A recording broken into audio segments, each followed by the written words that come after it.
Hey guys, it's a steaming pile of ship here, and in today's video we'll be taking a look at the Tier 6 Premium French cruiser, the Grasse. I really hope I'm not butchering that too badly. I mean, I know I'm not spot on with the pronunciation, but you guys know it. I'm decent with the Germans because I'm taking German lessons, but the French I've got no clue. So, I'm sorry if I offend anyone with my bad pronunciation of this ship's name. Anyways, we are the lowest tier in the match. There's not too many tier 8s in the game, but there are a couple, and there's a lot of tier 7s. It's not as bad as it could be, though. Interestingly, we do have an Enterprise on the other team, so we'll be getting to see a little bit of that during the game. It's currently still being tested during this, at the time of the upload for this video, so it's kind of cool. This is the first time I've seen one, but anyways, back to the Grasse since that's what we're all here for. Now, being the smallest ship, basically, or the lowest tier, I should say, kind of means that I'm pretty much lunch to anybody who wants me. There's not a heck of a lot of battleships, which is actually fairly surprising, but there really is no reason for me to be putting myself in an extra position of danger. So, I'm going to... Horrible clipping right there, I apologize. But I'm going to help push B with the Z-23 on my team here. We'll go ahead and take a few shots at this Tirpitz. He just got into range. I knew he'd be sailing into range when I took the initial shots. That's why I fired them for. But now we'll go ahead and fire a few more at him. And the Z-23, I'm expecting that can hopefully take the cap, but it does look like there is an enemy Z-23 that was spotted on the cap, so I don't really think that we'll be seeing the friendly being able to take that cap, because he'll probably just get hydroed to death. I'm popping my little scout plane up to see if I can't go over the island, over the smoke cloud laid by the Z-23, and hopefully it'll be able to spot some stuff. But I'm going to be hugging this island for a pretty decent amount of time because I've kind of got myself cornered here. Probably shouldn't have pushed up this far, but especially since I am the lowest tier. But I did want to help my friendly Z-23 out, and since I was the lowest tier cruiser, I figured might as well. It wouldn't be like throwing away a top tier ship. Loading the armor piercing, gonna go ahead and fire at the fairly broadside Miyoko over there. We did send up our scout plane earlier, so it's going after these torpedo bombers, and we are popping our defensive fire. Now, the defensive fire on the ship really doesn't do much to help the AA, but one of the nice things about the ship is that the main battery units, while they're not exactly very good at shooting down planes, we'll go ahead and pop engine boost just to make sure we're out of the way of that torpedo, although it really looked too slow to hit us. But the main battery units are actually dual purpose, which means you get a fairly healthy range on your long range anti-aircraft guns. Now the damage, not very good, so you're still not going to be shooting down planes, even though these are tier 7 planes, and they do not have, I believe currently, right now, they are checking out the little tier 9 module on the Enterprise to make her planes a little bit sturdier, but at the time of this replay, that certainly was not the case. They're just regular tier 7 planes, so didn't really shoot down many of them. I shot down 2, and remember, I had the fighter and the defensive fire active, so your AA doesn't do a heck of a lot, but what it is good at is making sure planes get scattered for friendly battleships and other friendly, such as destroyers and whatnot. It'll help them dodge a little bit. Really, that Enterprise picked the wrong area. He went after, I think, an Alabama or a North Carolina, one of us, and then had scatter going on too, so quite frankly, probably not where he should have been striking, and I'm not surprised that he didn't hit me. I think he mostly hit the island there. Anyways, I am basically trying to not present myself as an easy lunch to any of these big brawlers, but I want to go help out my friendly Z-23 in the Fiji with these destroyers over here. So I'm going to start heading over there. Well, it looked like there was a battleship I was going to try and light on fire, but unfortunately didn't have quite the shot. This Grasse now looks like he's reversing. We're going to take a few shots at him. The Tirpitz barely misses us, but he is hopefully behind the islands now, so I shouldn't have to worry about him too much. I do want to push over here and help out with these destroyers. Although it looks like they already have managed to sink the Z-23, and now there's only a Shinonome over there, so I might not end up going around the corner, since I think a Fiji and a Z-23 are probably a pretty good matchup for a Shinonome at this point. Was that actually a Z-23? I'm not sure if it was. Oh, it was a Mahan. My bad, I thought it was a Z-23 earlier. Now we're about to round the corner of this island here, so I want to make sure that I slow down because I'm fully expecting torpedoes. We'll go ahead and try and take a few shots at the Z-23 since he is going after our North Carolina, but I already want to be turning in for the torpedoes that I fully expected would be flying my way. I didn't really think he'd be launching them at a ship such as the Fiji, such as the Z-23, because both of those ships are very maneuverable. The Fiji, of course, does not lose, doesn't decelerate in turns. In fact, it accelerates, which makes it sometimes easier to hit with torpedoes if they're already moving. They can't really bank and bleed speed out like you can sometimes. So aircraft carriers actually don't have the hardest time every time when dealing with them if they do like a cross drop or something. Now, a little bit of a bug there. I did swap back real quick to fire the torpedoes, see if this is Shinonome came back around. He's probably going to move out of range, but who knows, maybe he'd turn back around and get hit by those torpedoes.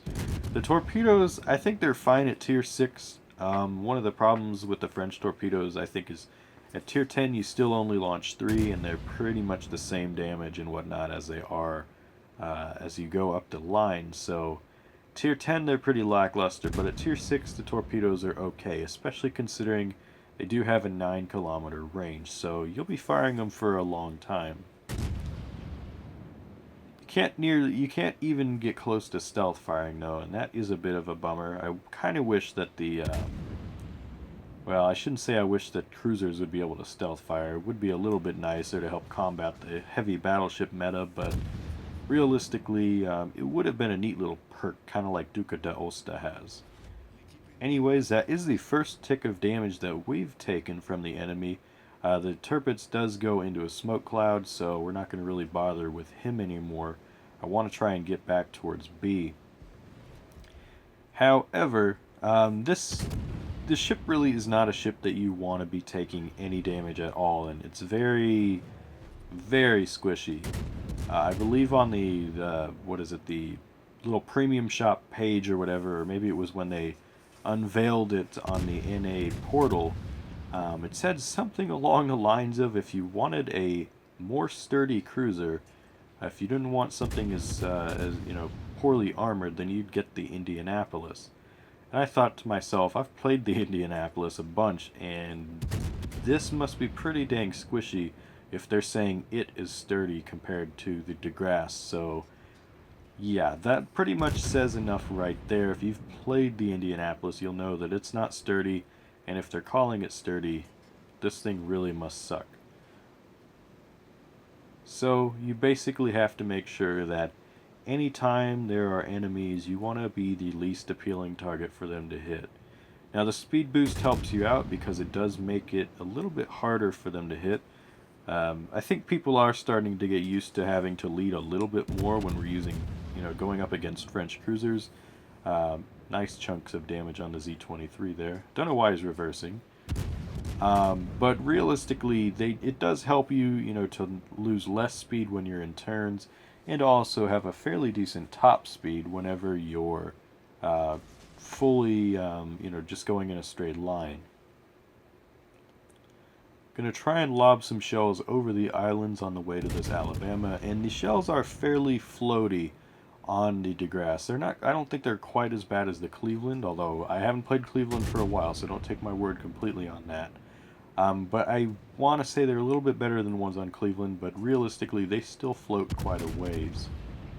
Trying to help my little scout fighter against the enemy fighter squadron there that was sent to take him out, but unfortunately he gets shot down. Really wasn't any contest with the poor AA of the Grasse, and of course tier 6 little scout plane versus tier 7 squadron. So yeah, not much of a chance there. We are trying to light this New Mexico on fire. And one of the major benefits you saw there, I got quite a bit of damage against the New Mexico. If you use IFHE on this ship, because I think it's 152 millimeter guns, I believe, maybe they're just 150s, I'm not quite sure. Regardless, they're the 6-inch guns. They do get quite a nifty bonus towards the penetration, so it does benefit the ship quite a bit if you use IFHE. Although, if you're going to use the ship as a captain trainer, I do have to warn you that IFHE probably isn't the best choice for use. Like, if you get the Henry 4, it does benefit the guns at the Henry 4 with the 240 millimeters. However, the only benefit in penetration you get is you can basically pen through the deck armor of German battleships, I believe. And realistically, nerfing your fire chance, it's not always the most worthwhile at tier 10 to have IFHE, so if you're training a captain for it, maybe you want to hold off on that.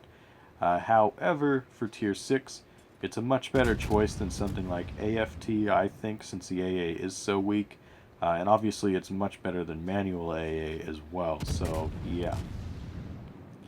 I was reversing to get a few more shots on the New Mexico, but we're going to put the ship back into forward gear because there is a Tirpitz coming around the corner there. He's focused on a friendly Colorado for the moment, but he might be going for me fairly soon, so I really don't want to be paused fairly broadside to him. We're going to kick it into gear, try and start the New Mexico on fire, and then go over and try and help the Colorado out because he's being chased down by a destroyer and that Tirpitz. Once again, pretty archy shells, so not really hard to shoot over the islands there. New Mexico is about dead. We do, kind of in a little slap to the face, start a fire on him when he has about 5,000 hit points left, so he should be dying fairly soon. We'll launch our torpedoes at the Tirpitz here, and someone does finish him off. We launched the torps at the Tirpitz. I'm fairly certain that my friendly Colorado is not going to go after the Tirpitz, knowing that the Tirpitz has torpedoes. Tirpitz does put out one fire, which is fairly nice because my torpedoes are on there, so hopefully we'll be able to get some flooding if he goes in a straight line, and I think he's mostly trying to angle the battleship, so I'm not really expecting him to try and dodge my torpedoes, although the planes there probably spotted them. We are popping our little fighter as well as our defensive AA. I mostly want to scatter the planes that are going in towards the enemy Colorado. And it looks like it's really not doing the best of job.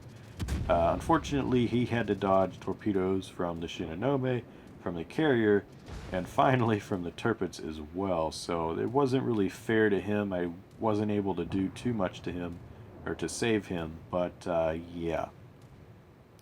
The game is about over, though. We've cleaned up the team, or the enemy team, in the western area. Now we only have the enemy Enterprise and the Shinonome here. I'm pretty safe. I think I'm pretty safe from the carrier at this point because he's going to have someone chasing him down. And also it has armor-piercing bombs currently and still a pretty bad torpedo drop pattern, so it'll be interesting to see if they change the torpedo drop pattern on the Enterprise, because I really don't think it's all that good. But who knows when what they'll do for it when it gets released. Now we're just trying to secure the kill on the Shinonome, but we are starting to see the Archy shells are a little bit... Well, we probably would have hit him right there, but they're not working in our favor now. And that is one of the problems, is shooting shooting GGs. I'm looking in the chat right there as I said that. But shooting at DDs and other, maneuvering targets at max range isn't always the easiest in this ship. Anyways, I'm going to go ahead and just cut to the scorecard, because basically the rest of the game consists of me heading towards C to try and get a capture ribbon, as well as chase down the enemy Enterprise, and unfortunately I am unsuccessful in both of those ventures, I believe. So we'll go ahead and just skip to the scorecard. So certainly not the most exciting game. We only did 104,000 damage, and we really didn't do much other than that. Didn't shoot down a lot of planes, didn't get a lot of kills, didn't cap anything even. But I would like to basically say that it kind of seems like this ship really isn't great. It really isn't bad, though, and it's just fairly average, a lot like the way this game ended up playing out. Moving to the team score, again, no awards here, so unfortunately I don't get to read those off, right? 1751 damage, not too much, but again, being the lowest tier ship in the game, I really didn't feel like that was a terrible result. Moving on to the detailed report, 104,000 damage done by, well, in total, with 80,000 done by the main battery, 57,000 of that was HE, and 22,000 was armor piercing. We did land one torpedo. It did not cause flooding, but the torpedo itself did do just right under 10,600 damage, and we did have 13,000 damage done by fires. Moving on, we received 11,000 damage from the enemy, and most of that was artillery. A little bit more armor piercing than HE. Again, we pretty much tried to make ourselves the least appealing target, and that's really the only reason we didn't take more damage, I think. Finally, this is a premium ship, so you do get nice premium bonuses. I do not have my military contributor month flag on this because I ended up getting the flag bundle because it had a little bit of gold. I wanted to get the permanent camo for my Hakuryu, so I got some gold there. Not good at the Hakuryu, so don't expect a video from that anytime soon, although maybe we'll surprise ourselves and do really well for a change in that ship. However, it is a premium, so you do make a decent amount of silver, a decent amount of experience, and all that. Although this was with the daily win bonus and all that, so keep that in mind. So I think it's time to go on to the build. So now that we're back in port, before we get into the build, I do want to say that I really find this permanent camouflage to be one of the best looking camouflages in the game. You might not like it, but I think it is absolutely gorgeous. Anyways, moving on to the modules. Starting off with consumables, Damage Control Party 2 will be your first priority. Then you'll want Engine Boost 2, followed by Defensive AA Fire 2, and finally Catapult Fighter 2.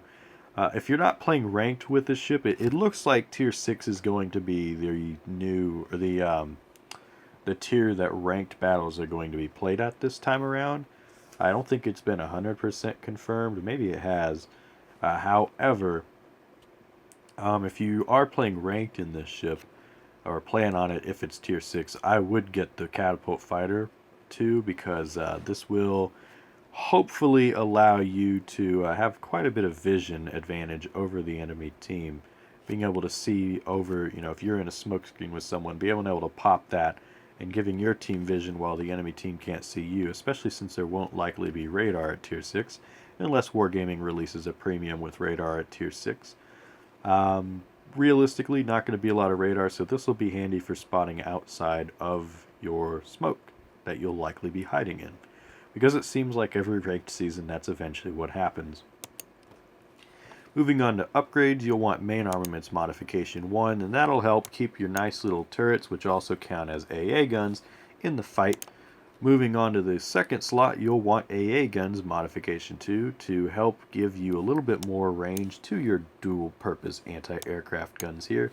That'll give them a range of 6 kilometers, which is fairly decent for helping scatter planes with your defensive fire. In the third row, you'll want Propulsion Mod 1. Your engine and steering are very, very fragile in this ship, so that's another reason you really don't want to be taking damage. It's very, very squishy modules. Also, the Citadel is, of course, squishy too. Finally, Steering Gears Mod 2 in the last slot. That's going to help hopefully keep you out of the line of fire in the first place. It'll drop your rudder shift time down to 7 seconds, so not terrible. Moving on to the captain, this is my Henry IV captain, although I did put IFHE on it just to try on the Grasse. In the first row, you'll want Priority Target. That's pretty self-explanatory for every cruiser. You want to have this. In the second row, if you are keeping this captain on the Grasse and only the Grasse, you'll probably want to go for Last Stand. It's very, very handy, I think, on ships that have squishy engines and steering. I think I have it on my Nuremberg. It's a similar thing. I do have it on my Nuremberg. You lose your engine fairly easily if you take damage, so you really don't want to take damage. Of course, that's the ideal, but when you do, you really don't want to have to worry about losing your steering, losing your engine. So maybe last stand. If you are going to bring this to the Henry 4, though, you don't need last stand at tier 10, so get Adrenaline Rush. Row number 3, another thing, if you're on the Grasse, go ahead and pop Demolition Expert on there first. If you're going for the Henry 4, you might want Superintendent first, although you can always get that later on, and if you're grinding all the way up the line, then this probably isn't as important to have first. Then you'll want to hop on and get Concealment Expert in the 4th row. Then after that, again, well, if you didn't pick up Superintendent and you're going for the Henry 4, go ahead and get it now. Other than that, if you're keeping this Captain on the Grasse, go ahead and get IFHE, and then go and get your Superintendent if you want it. And finally, if you didn't get Last Stand earlier, get it, or get Adrenaline Rush. If you're going for the Henry 4 Captain, though, I would probably not get Last Stand. Well, I know I wouldn't get Last Stand. I would go for Jack of all trades to help get you that nice little heal back quicker, the engine boost quicker, and all of that good jazz. So, that would be nice. Anyways, my little sort of do I recommend or do I not recommend. I haven't really done this for a while, because mostly I just forget at this point, but I do want to give it for this ship. The ship really doesn't feel that unique. It's not a Belfast where it gets smoke, it gets HE rather, and a radar and hydro. It's not like that. It's not it's not like it's boring. I mean, it's a fun ship, but you don't feel like you have to go and take a shower because every time you play it, because it's so dirty what you do to the other team. It's fairly balanced. If you're looking for something overpowered or close to it, this ship isn't going to be for you. But at the same time, if you're looking for something that's going to be a challenge, maybe you want to just go ahead and buy the Krispy Kreme. It is much more challenging than a Grasse, I think. This is just, like I say, it's fairly middle of the road. It's not good, it's not bad, but since I'm already on this little bit, it sure as heck ain't ugly, right? I guess beauty is in the eye of the beholder, though, so if you do find it ugly, well, then it is ugly. But for me, it's beautiful. Anyways, I would recommend this ship if you're looking for something that's not Dunkirk, but you do want a French premium. It's not bad. It's just not really all that amazing. It's not stellar. It's not overpowered either. Anyways, this is a steaming pile of ship. I'm going to sign off now before I talk myself into a circle. Hopefully you guys enjoyed this video, and I'll catch you next time. Peace out. You guys have a wonderful day.